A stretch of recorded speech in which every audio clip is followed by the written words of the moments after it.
Phone చూస్తున్నారు అంటున్నారు, కానీ ఎందుకు అంతసేపు ఫోన్ చూస్తున్నారని ఒక్కళ్ళు కూడా ఇక్కడ అడిగేవాళ్ళు లేరు.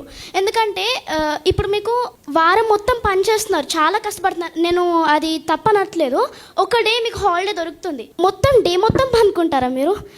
కొంచెమైనా ఒక 1 hour, కనీసం ఒక 1 hour చిల్డ్రన్ కోసం టైం స్పెండ్ చేయాలి కదా. మేము అడుగుతూనే ఉంటాము, మమ్మీ మొత్తం చదివేసుకున్నాను, మొత్తం హోంవర్క్ రాసేసుకున్నాను, ఒక 1 hour అట్లీస్ట్ ఒక 1/2 hour పార్క్ తీసుకెళ్ళొచ్చు కదా మమ్మీ అంటే, నాకు ఓపిక లేదమ్మా, ప్లీజ్ అమ్మా ఇప్పుడు కాదు, నెక్స్ట్ టైం వెళ్దాం, నెక్స్ట్ టైం అంటారు, కానీ ఆ నెక్స్ట్ టైమే 2-3 years అట్లా అయిపోతుంది. Give a big round of applause to her. Fantastic తల్లి, ఐ అగ్రీ. బయట ప్రపంచం చూసి చాలా చాలా చాలా రోజులు అవుతుంది సార్. ప్రతిరోజు మేము మా డైలీ రొటీన్ అంటే పొద్దున్న లేచి స్కూల్కి వెళ్ళి వచ్చినాక మళ్ళీ హోంవర్క్ రాసుకొని ఆ ఫోన్, టీవీ, ఇంకంతే, ఇంకేం లేవు మాకు.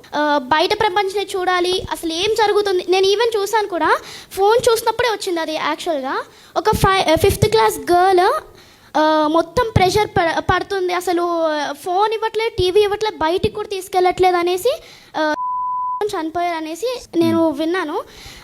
అప్పటి నుంచి నాకు అదే క్లిక్ అవుతుంది, ఎందుకు పేరెంట్స్కి ఒక 1 hour కూడా టైం దొరకట్లేదా? పొద్దు నుంచి సాయంత్రం వరకు అంత బిజీ షెడ్యూల్లో ఉంటారు కదా, అట్లీస్ట్ హాఫ్ అన్ అవర్ అన్నా టైం స్పెండ్ చేస్తే వాళ్ళు ఆ ఫోన్ అనే దాంట్లో నుంచి బయటపడతారు. I think she deserves a big round of applause. God bless you బంగారు, గాడ్ బ్లెస్ యూ.